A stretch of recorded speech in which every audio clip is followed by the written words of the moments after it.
దేవుని పరిశుద్ధ నామానికి మహిమ కలుగునగాక. కూడి వచ్చిన మీ అందరికీ నా హృదయపూర్వక వందనాలు. దేవుడు మిమ్మల్ని మీ కుటుంబాలను దీవించునుగాక. ఈ రాత్రి కొద్ది మాటలు మనం ధ్యానం చేద్దాం. ఒక ఊర్లో ఒక స్త్రీకి వివాహమైంది. భక్తి కలిగిన కుటుంబం. ఏం కుటుంబం? భక్తి కలిగిన కుటుంబం. చాలా కాలం చూశాడు వాళ్ళ ఆయన, పిల్లలు లేరు. చూసి మరొక స్త్రీని పెళ్లి చేసుకున్నాడు. రెండో ఆవిడికి పిల్లలు పుట్టారు. ఎప్పుడైతే రెండో ఆవిడికి పిల్లలు పుట్టారో మొదటి ఆవిడని చూడటం తక్కువైపోయింది. ఎవరంటే భర్త కాదు, భార్య. ఇంకొక అలవాటు ఉంది వీళ్ళకి. ఒక అలవాటు ఉంది. ఏటా ఇప్పుడు సంవత్సరం ఒకసారి మందిరానికి వెళ్ళి అలవాటు ఉంది. క్రిస్మస్ రోజుకి వచ్చే వాళ్ళు చాలామంది ఉంటారు కదా. అట ఏటా ఒకసారి దేవాలయానికి వెళ్ళి బలర్పించి మొక్కుబడులు చేసుకొని వెళ్ళిపోయేది. ఈ సంవత్సరం కూడా వెళ్ళి ప్రతి సంవత్సరం బాగానే ఉంది. ఎందుకు? ఊరిలో పాడి బస్సులు లేనప్పుడు మన దగ్గర మాత్రమే పాడు బస్సు ఉన్నప్పుడు మన డిమాండ్ మామూలుగా ఉండదు. ఒక ఆవిడ మాకు పాలు పోసేది. అక్క పాలు కొంచెం పలచుకున్నాయండి సార్, 2 రోజుల నుంచి పాలు తేదు. ఏదంటే నీకు పలచ పాలు వద్దు కదమ్మా, ఏ రోజులకి పోయేసిలే అంటది.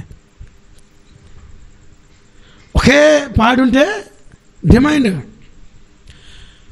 ఇద్దరికి పిల్లలు అయినప్పుడు బాగానే ఉంది. ఎప్పుడైతే రెండోకి పిల్లలు పుట్టారో మొదట ఆవిడని రెండో ఆవిడ చులకనగా చూస్తుంది. ఇప్పుడు తట్టుకోలేకపోతుంది. దేవుని ఆలయంలో పడి ఏడుస్తూ రోధిస్తూ ఉంటే దైవజనుడు వచ్చి, ఏమ్మా ముత్తురాలు అయిపోయావా, పండగ సీజన్ బాగా తాగేసావా అని అడిగాడు. అప్పుడు ఆవిడ అంటది, నేను మత్తురాలను కాదయ్యా, నాకున్న సమస్య ఇది, నాకున్న బాధ ఇది అని చెప్పగానే వెంటనే ఆ దైవజనుడు అంటాడు, నిశ్చయముగా నువ్వు ఇక్కడ ఆయన ఏమడిగేవో ఆ మనవులు ఆయన నీకు దయచేస్తాడు. హల్లెలూయా, హల్లెలూయా. రాత్రి రకరకాల ఆలోచనలతో, రకరకాల సమస్యలతో, రకరకాల ఇబ్బందులతో, ఇరుకులతో మీరు ఇక్కడికి వచ్చి ఉంటారేమో. ఈ రాత్రి ఇక్కడ మీరు చేయుచున్న ప్రార్థన ఆయన మీకు అనుగ్రహించునుగాక. దేవాలయానికి వచ్చి ఓ క్షేమ సమాచారాన్ని విన్నది ఆవిడ. ఆవిడ విన్న స్వరము క్షేమాన్ని కలుగు చేసింది. ఆవిడ విన్న స్వరము తన జీవితాన్ని మార్చింది. ఈ రాత్రి దేవుడు మనతో మాట్లాడబోతున్నాడు. ఏమనంటే ఇర్మియా గ్రంథంలో నుంచి 33వ అధ్యాయము 10-11 వాక్యాలు చదువుకుందాం. ఇర్మియా గ్రంథము 33, 10, 11 వాక్యాలు. యెహోవా ఇలాగు సెలవిచ్చుచున్నాడు, ఇది పాడైపోయెను, దీనిలో నరులు లేరు, నివాసం లేదు, జంతువులు లేవు అని మీరు చెప్పుకొను. ఈ స్థలములోనే మనుషులైనను నివాసులైనను జంతువులైనను లేక పాడైపోయిన యోధా పట్టణములోనే యెరూషలేము వీధుల్లోనే సంతోష స్వరమును, ఆనంద శబ్దమును, పెండ్లి కుమారుని స్వరమును, పెండ్లి కుమార్తె స్వరమును, యెహోవా మంచివాడు, ఆయన కృప నిరంతరము ఉండును, సైన్యములకు అధిపతియగు యెహోవాను స్తుతించుడను పలుకు వారి స్వరమును మరలా వినబడును. యెహోవా మందిరముకు స్తుతి యాగములను తీసుకొని వచ్చు వారి స్వరమును మరలా వినబడును. మునుపుటి కంటే మునుపుటి వల్లే ఉండుటకై చెరలో ఉన్న ఈ దేశస్థులను నేను రప్పించుచున్నాను. యెహోవా సెలవిచ్చుచున్నాడు. చిన్న ప్రార్థన చేసుకుందాం. పరిశుద్ధుడా, నీ దివ్యమైన నామానికి స్తోత్రం. నీ స్వరము శక్తివంతమైంది. నీ స్వరము బహు గొప్ప కార్యములు చేయునది. ఇక మీదట పాడైన జీవితాల్లో శిథిలమైన బ్రతుకుల్లో కన్నీటికే కారణముగా మిగిలిపోయిన, కన్నీటికే ఒక నిలయముగా మిగిలిపోయిన కుటుంబ వ్యవస్థల్లో సంతోష స్వరము, ఆనంద ధ్వనులు వినబడినట్లు, పెండ్లి కుమారుడు పెండ్లి కుమార్తెల స్వరములు వినబడినట్లు, నువ్వు స్తుతించే వారి స్వరములు, నీ ఆలయమునికి వచ్చే వారి స్వరములు, నీకు కృతజ్ఞతాస్తుతులతో నీ ఆలయము మెట్లు ఎక్కే వారి స్వరము వినబడినట్లు చేయు సమర్థుడు, శక్తి కలిగిన వాడా, రాత్రి మీరు మాట్లాడండి, మీరు మాట్లాడండి, మీరు మాత్రమే మాట్లాడి మా జీవితానికి ఉపయోగకరమైన ప్రతి మాటను మాకు వినిపింప చేయమని నజరేయుడు యేసుక్రీస్తు నామములో అడిగి వేడుకొనుచున్నాము తండ్రి, ఆమేన్. హల్లెలూయా, హల్లెలూయా. జాగ్రత్తగా ఈ రాత్రి నా మాటలు వినాలి. ఇర్మియా అంటున్నారు, ఇర్మియా యెహోవా ప్రవక్త, దేవుడు ఏది చెబితే దాన్ని ప్రవచించేవాడు. దేవుడు ఏది చెబితే అది ప్రవచించేవాడు. ఇర్మియాలాగే కొందరు ప్రవక్తలు ఆ దేశంలో ఉన్నారు. వీరు రాజుకి ఏది సంతోషమైతే అది ప్రవచిస్తారు. ఏంటంటే ఇర్మియా ఏమో యెహోవా ఏది సెలవిస్తే అది ప్రవచించేవాడు. మిగతా ప్రవక్తలేమో రాజుని ఏది ఆనందింపచేస్తుందో, రాజుని ఏది సంతోషింపచేస్తుందో, రాజుకి ఏది శుభవచనాన్ని తెస్తుందో అవే ప్రవచించేవాళ్ళు. జాగ్రత్తగా మాట్లాడాలి. ఇర్మియా ప్రవచించిన ప్రతిసారి కొట్టి చెరసాల్లో పడేసేవారు. ఆ చెరసాల ఈయన ఏడుస్తుంటే, ఇర్మియా నాకు మొరపెట్టుము, ఘోరమైన వారి మాటలు నీకు తెలియపరుస్తాను, ఘోరమైన విషయాలు తెలియపరుస్తాను, మొరపెట్టు అని చెరలో దేవుడు మాట్లాడుతున్నాడు. గ్రహింపసఖ్యం కానీ ఘోరమైన విషయాలు చెబుతానయ్యా అంటే సరే అని ప్రార్థిస్తున్నాడు. అప్పుడు దేవుడు అతనితో మాట్లాడుతుంటాడు, ఈ దేశం పాడైపోయిందని నీకు తెలుసు, ఇక్కడ నివాసులు ఉండరని నీకు తెలుసు, పశువులు పాడైపోయాయని తెలుసు, ఈ భూమి నిర్జీవం అయిపోయిందని నీకు తెలుసు, ఇది ఎన్ని విధాల నాశనం కావాలో అన్ని విధాల నాశనం అయిపోయింది నీకు తెలుసు. అయితే ఇక్కడే, ఎక్కడ? ఈ దేశంలోనే. నువ్వు ఏ సమాచారం అయితే ఈ దేశం గురించి విన్నావో, ఏ దేశం అయితే పాడైపోయిందని విన్నావో ఆ దేశం గురించి మాట్లాడుతున్నాను. ఇక్కడ మరలా ఏమనపడుద్ది? సంతోష స్వరము వినపడుద్ది అన్నాడు. పెండ్లి కుమారుడు స్వరం, పెండ్లి కుమార్తె స్వరం, దేవుని స్తుతించేవారి స్వరం, దేవుని సన్నిధికి అర్పణ తెచ్చేవారి స్వరం మరలా ఇక్కడ వినబడతాయి అన్నాడు. ఒక్కొక్క మాటని చాలా క్లుప్తంగా రాత్రి మనం ధ్యానం చేద్దాం. మొదట ఆయన ఏమన్నారంటే సంతోష స్వరము. సంతోష స్వరం ఎప్పుడు వస్తుంది నోట్లోంచి? మనకి సంతోషంగా ఉన్నప్పుడు సంతోష స్వరం వస్తుంది, అంతేనా? సంతోషమే సమాధానమే చెప్పనా సైక్యమైన సంతోషం, ఈ సంతోషము నీకు కావలిన. క్రిస్మస్ పాట. నేడే యేసును దాకి రమ్ము. సంతోషం ఎప్పుడు వస్తుందంటే, మీరందరూ యేసు యొద్దకు రాలేదా? మీరందరూ యేసు యొద్దకు లేరా? ఈరోజు మీరందరూ సంతోషంగానే ఉన్నారా? మీ జీవితాలు ఆనందంగానే ఉన్నాయా? ఏ కలత లేకుండా, ఏ బాధ లేకుండా, ఏ రోగం లేకుండా, ఏ ఇబ్బంది లేకుండా, ఏ మనస్పర్ధలు లేకుండా, ఏ స్వార్థం లేకుండా స్వచ్ఛమైన సంతోషం, ఆనందం మీ జీవితాల్లో ఉందా? తలకాయ మాత్రం రూప తిరిగినట్టు తిరిగిపోద్ది. అది ఎడు తిరుగుతుందో ఎందుకు తిరుగుతుందో కూడా తెలియదు. ఉందా? ఉందా? స్వచ్ఛమైన సంతోషం. స్వచ్ఛం అంటే తెలుసా? స్వచ్ఛమైనది నీ వాక్యం, వన్నె తరగని ఉపదేశం, మహిమ కలిగిన సంగముగానను నిలుపునేని ఎదుట. నిలబడతావా ఎదుట? నీ మనస్సాక్షిని అడుగు, నీ నోటిని కాదా. ఎవరిని? నీ మనస్సాక్షిని అడుగు. సంతోష స్వరం ఎప్పుడు వస్తుందో తెలుసా? సంతోషంలో చాలా రకాలు ఉంటాయి. న్యాయాధిపతుల గ్రంథము తీండి న్యాయాధిపతులు 16వ అధ్యాయము 25వ వాక్యం, న్యాయాధిపతులు 16:25.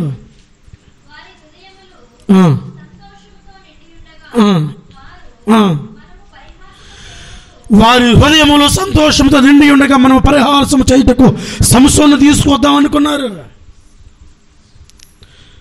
పిల్లికి చెలగాటం, ఎలుకకు ప్రాణగండం అని వాళ్ళు సంతోషంగా ఉన్నారంట, వారు ఆనందంగా ఉన్నారంట. ఎవరినో ఒకటి యథవం చేయడానికి సంసోను తీసుకొచ్చుకుంటున్నారు, పరిహాసం చేయడానికి. నలుగురు ఒక దగ్గర కూర్చుంటే 5వ వ్యక్తి గురించి మాట్లాడి నవ్వుకునేది పరిహాసం, అది సంతోషం కాదు. దానికి నవ్వు వస్తుంది, హృదయంలో నుంచి వస్తుంది, కానీ అది షాడిస్తూ వచ్చే పరిహాసం. అదే ఈ సంతోషం ఎలా వస్తుందంటే, ఒకడు బాధపడుతూ ఉండగా, ఒకడు కన్నీరు కాలుస్తుండగా, ఒకడు అవమానపడుతూ ఉండగా, ఒకడు నిందించబడుతుండగా వీడు సంతోషపడతాడు. Bible does not support like that. దేవుని వాక్యం అలాంటి వాటిని సపోర్ట్ చేయదు. ఇర్మియా వీరు సంతోషపడతారు ఎలా అంటే, శత్రువు చేతులు చిక్కినప్పుడు, శత్రువు హింసిస్తూ ఉన్నప్పుడు, శత్రువు వాళ్ళ మీద దయతలచినప్పుడు కాదు, వారిని విడుదల చేసి విముక్తి చేసి చెర నుంచి నేను తీసుకుని వచ్చినప్పుడు వారు సంతోషపడతారు. సంతోష స్వరము అప్పుడు వినబడుద్ది. సంతోష స్వరము, సంతోష స్వరము. మరణం అంచులు మట్టుకు వెళ్ళి చనిపోతాను అని అంచు మట్టుకు వెళ్ళి తిరిగి వచ్చిన వాడిని అడుగు చెబుతాడు సంతోష స్వరము ఎలా ఉంటుందా. యేసుప్రభు వారు ఒకడు బాగు చేస్తే వాడు దేవాలయంలో బిగ్గరగా చెప్పాడు, యేసయ్య నన్ను బాగు చేశాడని. వాళ్ళ తల్లిదండ్రులు వచ్చి, రై నోర్మి వెలేస్తారా మనల్ని, ఏం చేస్తారు, వెలేస్తారు మనల్ని, నోర్మై ఇదిగో నన్ను ఎవడో బాగు చేశాడు, ఆడెవడో నాకు తెలియదు అని చెప్పేసాయి అని చెప్పారు. తల్లిదండ్రులు అడిగారు, నీ కొడుకుని బాగు చేసింది ఎవరంటే, వాడు వయసుకు వచ్చి, వాడు ఈడికి వచ్చినోడే, అడే చిన్న పిల్లోడేం కాదు అని అడుక్కొని మాకు సంబంధాలను తప్పించుకున్నారు.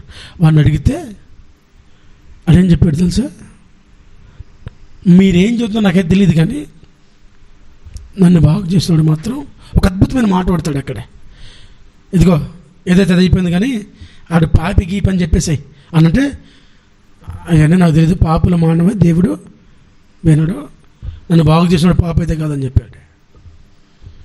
ఒకరోజు యేసుప్రభు దేవాలయంలో కనపడితే, ఇదిగో ఈయనే నన్ను బాగు చేసింది అని అందరికీ చెప్పాడు. అప్పుడు యేసుప్రభు అంటాడు, మరెక్కువ కీడులో ప్రవేశించుకున్నట్లు పాపం చేయొద్దన్నాడు. సంతోషం అంటే ఎదుటివాడు బాధలో ఉన్నప్పుడు మనకు కలిగేది కాదు.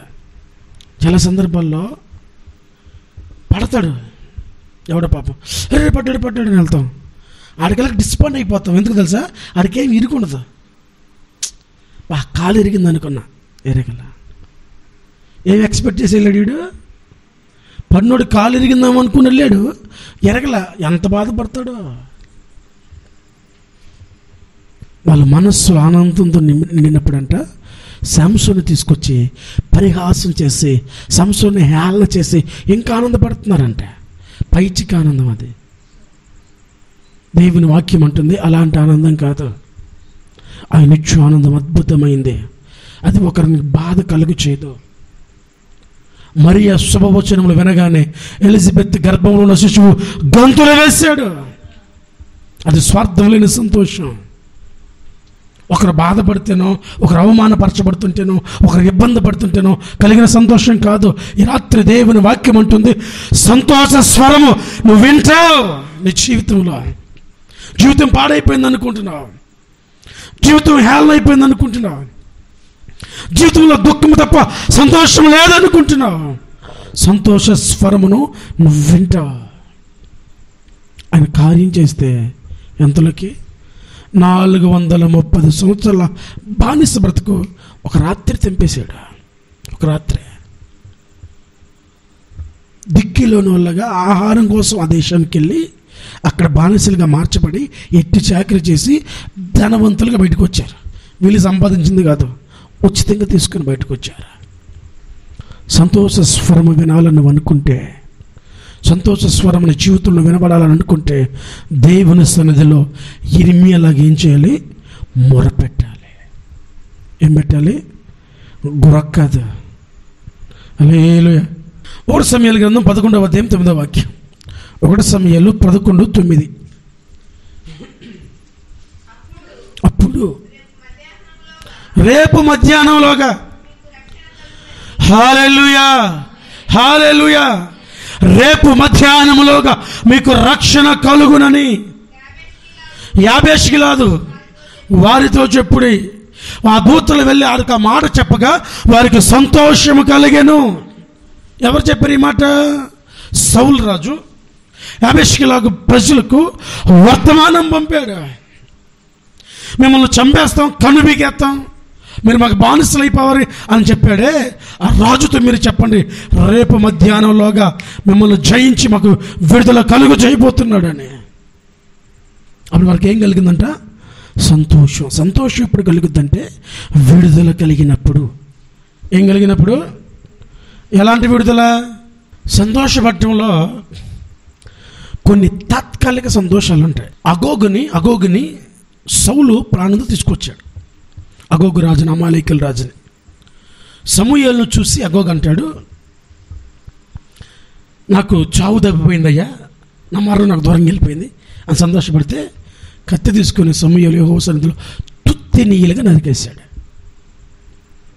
అహాబు రాజు దగ్గరికి యెజబెల్ వెళ్ళి, రాజువు కదా, పైకిలే తిని పురుకో, సంతోషపడు, పొలంలో గీపిచ్చేస్తా అన్నది.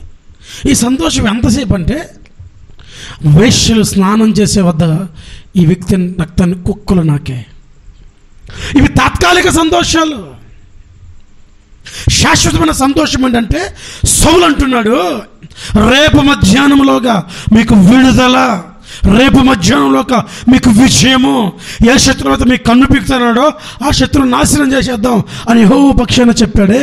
అది వారి జీవితానికి శాశ్వతమైన సంతోషాన్ని కలుగు చేసింది. ఇర్మీయాతో అంటున్నాడు దేవుడు, ఇదే ప్రదేశంలో, ఈ జనానికే, ఈ దేశానికే సంతోష స్వరము వినబడేలా చేస్తానన్నాడు.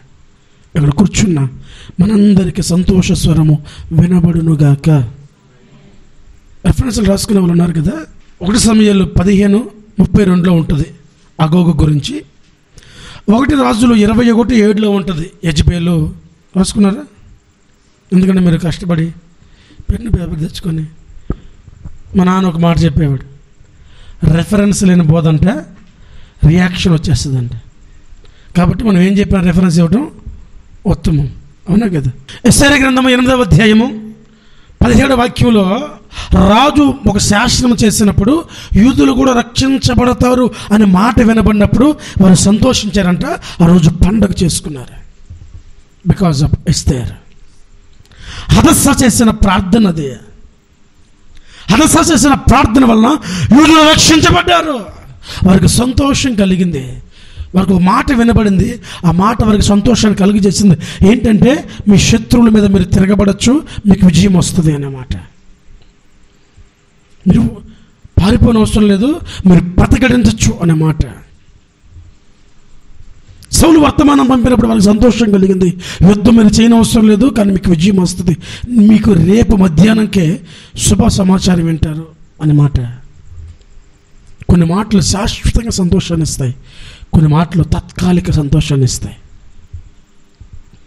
ఈరోజు తాత్కాలిక సంతోషం కోసం అలవాటు పడి శాశ్వత సంతోషాన్ని పోగొట్టుకుంటున్నాం. యుగయుగములు యేసయ్యతో ఉండే సంతోషం కోసం ఈ భూమి మీద బతకాల్సిన మనము ఈ భూమి మీద ఉండే స్వల్పకాల సంతోషం కోసం బ్రతుకుతూ యుగయుగములు దేవునితో ఉండే సంతోషాన్ని కోల్పోతున్నాం. నువ్వు స్వల్పకాల సంతోషం కోసం ఎదురు చూస్తున్నావా? శాశ్వతమైన సంతోషం కోసం ఎదురు చూస్తున్నావా? శాశ్వతమైన సంతోషము ఆ స్వరమునికి వినబడాలంటే నీవు తాత్కాలిక సంతోషాలకి అలవాటు పడడం మానేయాలి. స్వల్పకాల సంతోషం కోసం ప్రయాసపడుతున్నావు, కానీ శాశ్వతమైన సంతోషం కోసం ప్రయాసపడలేకపోతున్నావు. సంతోష స్వరం వినబడితే తాత్కాలిక సంతోషం ఇవ్వదు, శాశ్వతమైన సంతోషాన్ని ఇస్తుంది. ఒక మాట చదవండి, 1 దినవృత్తాంతాలు 16:27. ఘనత ప్రభావములు ఆయన సన్నిధిని ఉన్నవి. కింద చదవమ్మా. బలమును సంతోషమును. హల్లెలూయా, హల్లెలూయా. సంతోషం ఎవరి దగ్గర ఉందంట? యోబుకి సంతోషం ఎలా పోయింది?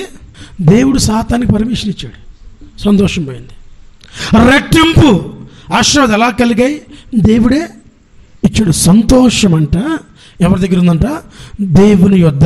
కాబట్టి ఆయన ఇర్మియాతో అంటున్నాడు, ఇర్మియా సంతోష స్వరాన్ని నువ్వు వింటావు, అది శాశ్వతంగా ఉంటుంది. 2 ఆయన అంటున్నాడు, పెండ్లి కుమారుని స్వరము వినబడుతుంది. సృష్టిలో మొట్టమొదటి పెళ్లి కొడుకు ఎవరో తెలుసా? ఆదికాండము 2వ అధ్యాయం 23వ వాక్యం. ఆదికాండము 2వ అధ్యాయం 23వ వాక్యము. అప్పుడు ఆదాము ఇట్లా, నేను నా ఎముకల్లో ఒక ఎముక, నా మాంసములో మాంసము, ఇది నరులలో నుండి తీయబడిన గనక నారి. ఏమనబడుద్దంట? ఎక్కడి నుంచి తీయబడిందంట? ఎముకల్లో ఎముక, మాంసములో మాంసం అని పాట పాడాడు. ఈ పెండ్లి కొడుకుని ఎవరు తయారు చేశారంటే దేవుడు. మనుషులు కూడా పెళ్ళిళ్ళు చేసుకుంటారు కదా, చేసుకుంటారా? చేసుకోరా? 27వ అధ్యాయం 46 వాక్యం తీయండి. ఆదికాండం 27:46. మరియు రెబెక్క ఇస్సాకుతో కుమార్తెల వలన. ఎవరు కుమార్తెలమ్మా? హేతు కుమార్తెలు నా ప్రాణం ఇసికింది. ఈ దేశస్థురాండ్లైన హేతు కుమార్తెలలో దీని వంటి ఒక దాన్ని చేసుకుంటే మనం చచ్చినట్టేనే నాయన. కాబట్టి యాకోబు ఇలాంటి వాళ్ళని పెళ్లి చేసుకోవద్దని నువ్వు ముందుగానే చెప్పేయని చెప్పింది. ఒక ఆయనేమో దేవుడు సిద్ధపరిచిన పెళ్లి కొడుకు. ఏం సిద్ధపరిచిన పెళ్లి కొడుకు? వీళ్ళు ఎంతగా కమిట్మెంట్తో ఉన్నారంటే, పండు అవతిని తీసుకొచ్చి ఆదాంకి ఇస్తే ఆదాం కూడా పండుని కాదనకుండా వాటి కమిట్మెంట్ ఈడిసి ఇద్దరిని బయటపడేసాడు. ఇలా టైప్ కమిట్మెంట్. ఈ రెబెకా అంటుంది, హేతు కుమార్తెలు మంచోళ్ళు కాదు. వీధిలో ఒకదాన్ని కానీ మరలా యాకోబు గారు చేసుకున్నాడంటే మన పని అయిపోయింది. ఇప్పటికి నేను ఇసుకింది చాలు. శాంసన్ జీవితం ఎలా పాడైపోయింది తెలుసా? తిమ్నాతి పట్టణం ఎందుకురా నాయన? ఇశ్రాయేల్లో చాలామంది కన్యకలు ఉన్నారు, చాలామంది అందగత్తులు ఉన్నారు, నీకు ఇష్టం వచ్చిన దాన్ని చేసుకోరా, అన్నిళ్ళు వద్దరంటే మాటల్లా. ఆడేమో బలార్థుడయ్యా, 1000 మనుగులు ఉక్కు స్తంభను కూడా ఇసిరేస్తాడు, గౌన్లు బీగేస్తాడు, సింహాన్ని చంపేస్తాడు, ఏమని చేస్తాడు? ఇలా ఒక లెక్క 1000 మంది ఫిలిస్తీన్ సర్దార్లను పచ్చిగాడితో చంపేస్తాడు. అంత బలాఢ్యుడు. ఏం చేస్తారు? కొడుకు మాటే ఖాయం చేసుకున్నారు. ఏమాట? కొడుకు మాట. ఏం చేస్తారు తల్లిదండ్రులు? పాపం కూతురు మాటే ఖాయం చేసుకుంటారు. నిర్దాక్షిణ్యంగా జీవితం మధ్యలో ముగిసిపోయి కళ్ళు పీకబడి గుడిలో ఒక అనామకుడిగా చనిపోవడానికి గల కారణం ఏంటంటే, తను కోరుకున్న వారిని ఎంచుకోవటం. తల్లిదండ్రులు కోరుకున్న వారిని ఎంచుకోవాలా? ఎవరు ఎంచుకున్నాడు? తను కోరుకున్న వారిని ఎంచుకోవటం. నా మాట్లాడుతూతున్నాయా? నిర్దాక్షిణ్యంగా మధ్యలో జీవితం ముగిసిపోయింది. ఒక బాధాకరమైన విషయం ఏంటంటే, తండ్రి చనిపోతాడేమో అని తండ్రి కోసం సమాధి సిద్ధపరిస్తే అదే సమాధిలో తండ్రి తన కుమారుడిని తీసుకెళ్లి సమాధి చేయాల్సిన దుస్థితికి వచ్చేసాడు. రెబెకా అంటుంది, ఇదిగో హేతు కుమార్తెల్లో ఒకదాన్ని ఖచ్చితంగా చేసుకోకూడదు. అబ్రహాం కూడా ఇస్సాకి పెళ్లి చేస్తున్నప్పుడు, నువ్వు వెళ్ళి నా తండ్రి ఇంటి నుంచి తీసుకొని రా అన్నాడు. అంతేనా? నేను ఎక్కడైతే నివసిస్తున్నానో ఆ జనాన్ని కాదు, ఒక దైవికమైన కుటుంబం కావాలి, ఒక నిబద్ధత బతికే కుటుంబం కావాలి, కాబట్టి తీసుకెళ్ళంటే లోపల ఉన్న రెబెకా సహోదరులు ఏమన్నారు తెలుసా? యెహోవా ద్వారా ఆశీర్వదించబడినవాడా, వెలుపలే ఉండనేలా లోపలికి రా అన్నాడు. ఎవరిని ఎరుగున్నారు వీళ్ళు? దేవుని ఎరిగిన జనంగా ఉన్నారు. పెండ్లి కుమారుని స్వరము అది ఆనందాన్ని కలుగు చేస్తుంది, కుటుంబానికి సంతోషాన్ని కలుగు చేస్తుంది. అదే పెండ్లి కుమారుడు రాంగ్ పర్సన్ అయితే దైవిక చిత్తాన్ని ఎరగకుండా, దైవ చిత్తానికి కాకుండా పిచ్చి పిచ్చి నిర్ణయాలు తీసుకుంటే జీవితాలు పాడైపోతాయి. వివాహ వ్యవస్థ చాలా పవిత్రమైంది. అది ఎంత శ్రేష్టమైందంటే, పెళ్ళైన మరుక్షణమే వాళ్ళ ఆయన్ని నువ్వేమన్నా ఒప్పుకోదు. దేవుడు అంటాడు, ఏక శరీరులు అన్నారు. మన కుటుంబాల్లో ఏ వినబడాలి? పెండ్లి కుమారుని స్వరం వినబడాలి. ఏ పెండ్లి కుమారుడు? మధ్యరాత్రి బోరుదేరండి, బోరుదేరు.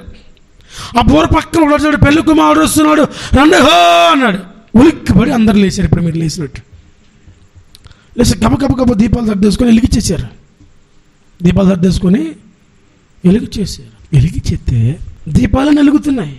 సమస్య ఏంటంటే కొన్ని దీపాలు పెండ్లి కుమారుని దగ్గరికి వెళ్ళి పెండ్లి కుమారుని ఎదుర్కొని ఆయన్ని తీసుకుని వచ్చేంతవరకు వెలిగేలా కనబట్టలే. దీపాలు వెలుగుతున్నాయి అన్నీ, కానీ కొన్ని దీపాలు ఆ వ్యక్తి దగ్గరికి వెళ్ళి ఆ వ్యక్తిని తీసుకుని మరలా ఆయనకు వచ్చే అంతసేపు ఉండవయ్యా. పెళ్లి కుమారుని స్వరం వినపడిందా వినపడలేదా? మరి ఎంతమంది వెళ్ళారంటే సగం మంది వెళ్ళి సగం మంది ఆగిపోయారు. రారాజైన యేసు మధ్య ఆకాశానికి వరుడై వచ్చి బోర మోగించినప్పుడు దీపం మన దివిటీలు వెలుగుచూ ఉండాలి. ఎలా వెలగాలంటే ఆయన ఎదుర్కొని ఆయనతో గడిపేంత కాలం వెలిగేంత నూనె మన సిద్ధులలో సిద్ధపరచబడి ఉండాలి. ఒక్క రాత్రి మెలుగుగా ఉండేంత దీపం కూడా లేదు. రాత్రి మెలుగుగా ఉండేంత దీపం కూడా లేదు, వెలుతురు లేదు. పెండ్లి కుమారుడు వస్తున్నాడు, రెండేళ్ళుగానే లేచారు. కానీ ఏం సుఖం, అంతా ఆరిపోయే దీపాలు. చాలా చాకచక్యంగా అడిగారు వీళ్ళు, ఇదిగో మీ సిద్ధుల్లో ఉన్న నూనె ఉందే అది చాలా ఎక్కువ ఉన్నట్టుగా ఉంది, కొంచెం మాకు కొంచకూడదు అన్నారు. కొంచెం అప్పుడు మీ మొత్తం వారిపోతాయి అన్నారు. ఈ క్షణం వస్తే ఈ క్షణం కనురెప్పబాటులో ఈ మత్స్య దేహం మహిమను సంతరించుకొని వెళ్ళిపోతాయి. కనురెప్పబాటులో విత్ ఇన్ మైక్రో సెకండ్స్ అక్కడ ప్రత్యక్షమవుతా. అయితే దివిటీలు సిద్ధంగా ఉన్నాయి వెలగడానికి. కొంచెం నూనె ఉందా, సరిపోయిన మట్టుకుందా?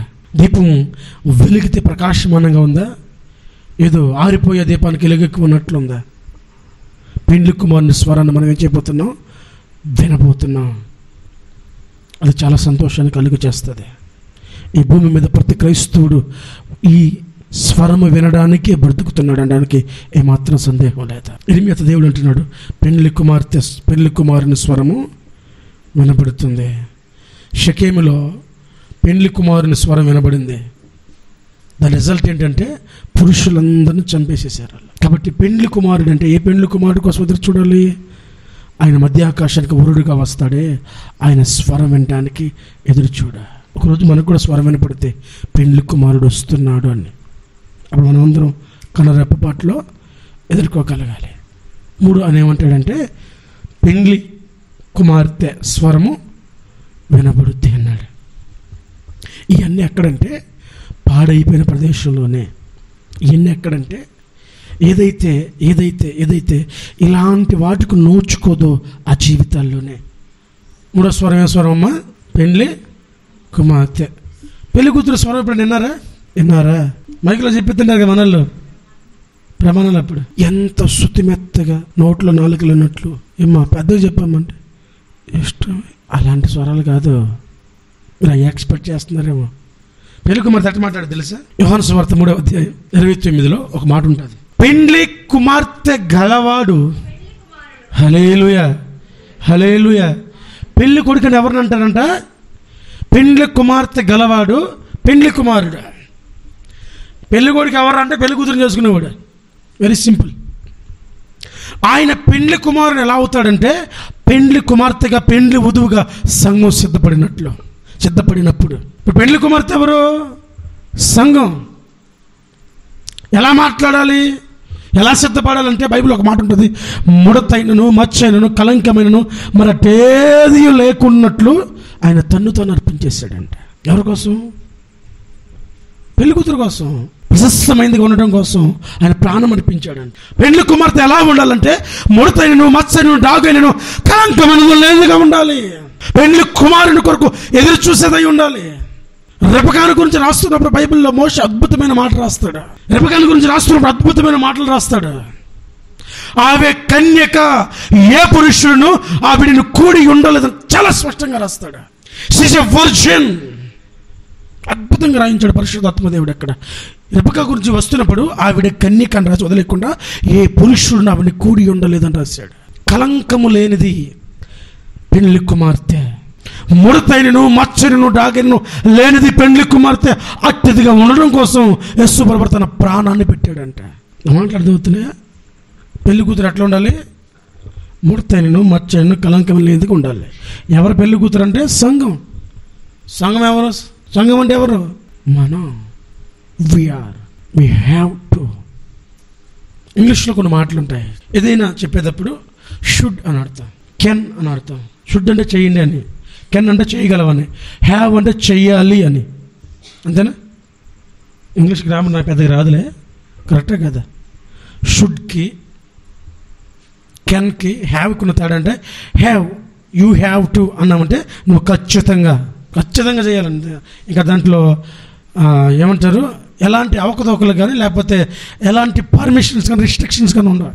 యూ హ్యావ్ టు బ్రింగ్ అంటే నువ్వు ఖచ్చితంగా తేవాలి. యూ షుడ్ బ్రింగ్ అంటే మీరు తండి అని, అంటే తేవచ్చు తేకపోవచ్చు. కెన్ యూ బ్రింగ్ అంటే మీరు తేగలరా చేయగలరా అని. యూ హ్యావ్ టు అంటే ఖచ్చితంగా. సంఘం కలంకం లేదు, ఖచ్చితంగా ఉండాలి. ముడతైన మచ్చని డాగని లేకుండా సంఘం ఖచ్చితంగా ముడతైన మచ్చని డాగని లేకుండా ఉండాలి. 4వ మాట, కృతజ్ఞత స్తుతులు లేకపోతే కృతజ్ఞత కలిగిన వారి స్తుతించే వారి స్వరం వినపడుద్ది అన్నాడు. ఎవరి స్వరం అంట? స్తుతి చేసేవారి స్వరం. మనం రోజు స్తుతిస్తుంటాం కదా దేవుణ్ణి, రోజు స్తుతించమా? దైవజనులు యోహానన్ అని పేరేం పేరు? యోహానన్ దైవజనులు ఒక ఆయన ఉన్నాడు, గొప్ప దైవజనులు. ఒకరోజు ఆయన దగ్గరికి ఒక ఆయన వచ్చి, అయ్యా నేను చర్చి మానేద్దాం అనుకుంటున్నాను అన్నాడంట. ఏమన్నాడు? ఏమయ్యా ఎందుకు, ఏంటంటే నాకేం బాగోట్లేదయ్యా, నాకేమీ నచ్చలేదు. ఎందుకు? అన్నీ తీరిపోయినాయి కదా అవసరాలు, దేవుడు నాకేం చేయలేదు అన్నాడంట. సరే మంచి నిర్ణయం తీసుకున్నావు, కానీ అయిపోయావు, నేనేం చేస్తాను, ఇంటికి వెళ్ళి ఒక చిన్న ప్రార్థన చేసుకొని చర్చి మానే అన్నాడంట. సరే ఏం చేయమంటావు అంటే, ఇంటికి వెళ్ళి మోకరించి గదిలో ఒంటరిగా దేవుని నమ్ముకున్న తర్వాత ఆయనకు ఏదో కార్యాలు చేశాడు కదా, ఆ కార్యాలన్నిటిని బట్టి ఈ కార్యం చేసినందుకు నీకు స్తోత్రం అయ్యా, నేను చర్చి మానేస్తున్నాను. ఇది చేసావయ్యా, నీకు స్తోత్రం అయ్యా, నేను చర్చి మానేస్తున్నాను. ఈ పని చేసావు, నీకు స్తోత్రం, నేను చర్చి మానేస్తున్నాను. ఈ రోగం చేసావు, నీకు స్తోత్రం అయ్యా, నేను చర్చి మానేస్తున్నాను అని దేవుని చెప్పేసి ప్రార్థన చేసి ముగించేసి చర్చికి రాబోక అన్నాడంట. సరే అని ఇంటికి వెళ్ళాడు. వచ్చి ఆదివారం ఆయన ప్రసంగాన్ని నిలబడితే ముందు లైన్లో వచ్చి కూర్చున్నాడంట. అంటే అత్తరం తట్టుకోలేక తెలుగులో చెప్పాలంటే, ఎందుకు ప్రార్థనకు వచ్చావు అన్నాడంటే. ఏమన్నాడు? ఎందుకు ప్రార్థనకు వచ్చావు అన్నాడంటే. అయ్యా అన్ని మేలు ఆయన చేస్తే, అన్ని మేలు చేసిన దేవుణ్ణి స్తుతించుకున్నా ఉండగలనా, ఎట్లా వదిలేస్తానే నేను ఆయన అన్నాడంట. హల్లెలూయా. ఆయన అంటారు, ప్రవచించేవాడు పడిపోతాడు, స్వస్థతలు చేసేవాడు పడిపోతాడు, చనిపోయిన వాడిని లేపినవాడు పడిపోతాడు, ప్రసంగాలు చేసేవాడు పడిపోతాడు, ప్రార్థన చేసేవాడు పడిపోతాడు, ఏం చేసినా పడిపోతాడు. కానీ కృతజ్ఞత హృదయము దేవుని మీద కలిగి ఉన్నవాడు పడిపోడు. దేవుని వాక్యం అంటుంది, కృతజ్ఞతాస్తుతులు చెల్లించేవారి స్వరము ఆ పాడైన దేశంలో వినబడబోతుందని చెప్పాడు ఆయన. హల్లెలూయా, హల్లెలూయా. మీ కుటుంబంలో ఆ స్వరము వినబడిపోతుంది. కృతజ్ఞత కలిగిన స్వరము, కృతజ్ఞత దేవుని స్తుతించే స్వరము, కొనియాడే స్వరము దేవుడు మీ కుటుంబాల్లో వినిపించబోతున్నాడు, బలమైన కార్యాలు చేసే. హల్లెలూయా, హల్లెలూయా. స్వరము చాలా ప్రాముఖ్యమైనది. ఆయన స్వరము శక్తివంతమైంది. ఆయన స్వరం విన్నాకే మోషే బ్రతుకు మారింది. ఆయన స్వరం విన్నాకే యెహోషువ బ్రతుకు మారింది.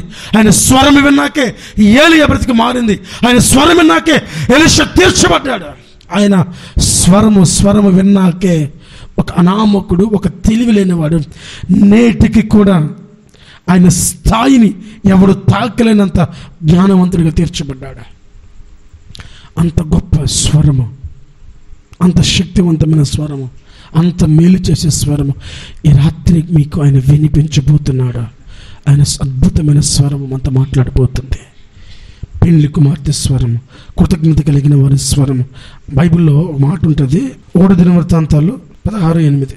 యెహోవాకు కృతజ్ఞతాస్తుతులు చెల్లించుడి, ఆయన నామమును ప్రకటన చేయుడి, ఆయన కార్యములను జనుల్లో తెలియచేయుడి, ఆయన గురించి పాడుడి, ఆయన కీర్తించుడి,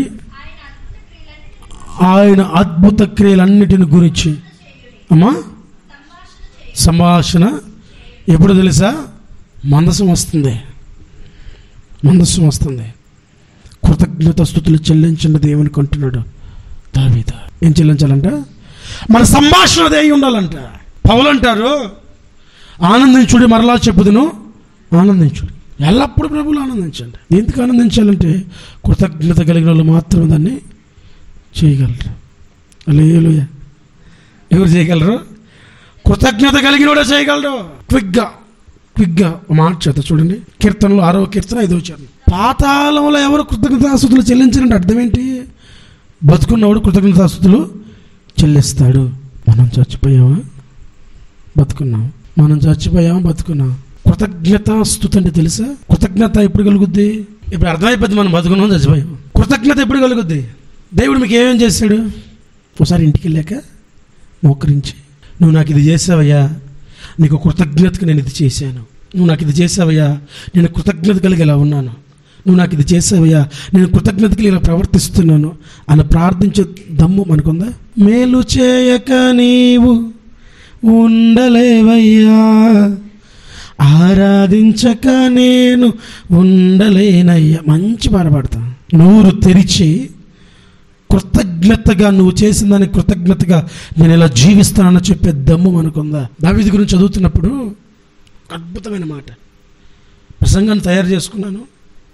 అది ఎప్పుడు అది బయటకు వస్తుందో దేవునికి తెలియాలి. ఎందుకు సంపాదించావు దావీదు అంటే, దావీదు చెప్పే సమాధానం ఏంటి తెలుసా? రాజుల్ని, అధికారుల్ని, అధిపతుల్ని, కుమారుని పిలిచి యెహోవా కోసం నేను సమకూర్చాను అన్నాడు. ఎవరి కోసం సంపాదించాడంట? మీలో ఎవరైనా దేవుని కోసం సంపాదించిన ఉన్నారా? వేల మనుగుల వెండి బంగారం దేవుని కోసం సంపాదించాడంట. మనం దేనికోసం సంపాదిస్తాం? కృతజ్ఞత అంటే అది నెక్స్ట్ లెవెల్, మనం చూపించేది కాదు. కృతజ్ఞత అంటే మనం చూపించేది కాదు. దేవుడికి ఎందుకు ఇస్తాను అంటే, గొర్రెల దొడ్లో ఉండి కదా నేను. గొర్రెల దొడ్లో ఉంటే సింహాసనం వస్తుందా, పేరు వస్తుందా, గుర్తింపు ఉంటుందా? మా నాన్నగా గుర్తులేనా నేను? మర్చిపోయాడే. ఎంత స్థాయి దేవుడు ఇచ్చాడు కదా, అందుకే దేవుని కోసం దాచానంటాడు. అది కృతజ్ఞత అంటే. మన సబ్జెక్ట్ అది కాదు, కానీ ఆఖరి మాట అని అంటాడు, యాగము అర్పించు వారి స్వరం వినపడుద్ది అంటాడు. యాగం అంటే తెలుసా? స్తుతి యాగముగా నీ సేవలో ప్రాణార్పణ చేతుని. ఇప్పుడు చెప్పండి, యాగం చేసే వాళ్ళ స్వరం వినపడుద్ది అంటే దేవుని కోసం చచ్చపడడానికి సిద్ధపడే వాళ్ళ స్వరం వినపడుద్ది. ఎక్కడ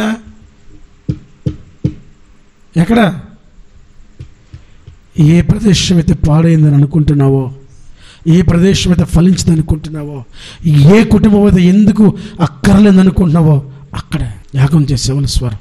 ఒక చిన్న మాట చూద్దాం బైబిల్లోంచి. 50వ కీర్తన 23వ వాక్యం. స్తుతి యాగము అర్పించేవాడు, హల్లెలూయా, స్తుతి యాగం చేసేవాడు ఏం సిద్ధపరచుకుంటున్నాడంట? మార్గం. ఎక్కడికి? నేను వెళ్ళు మార్గం ఆయనకే తెలుసు, శోధింపబడిన మీద సువర్ణంగా మారేదును అంటాడు యోబు. మన మార్గం ఎక్కడికి? స్తుతి యాగం చేసేవాడంట మార్గాన్ని సిద్ధపరచుకుంటున్నాడంట. ఈ యాగం చేసేవాళ్ళు స్వరం వినబడుద్దంట. స్తుతి యాగాలు చేసేవాళ్ళు దేవుని స్తుతించేవాడు, కొనియాడేవాడు.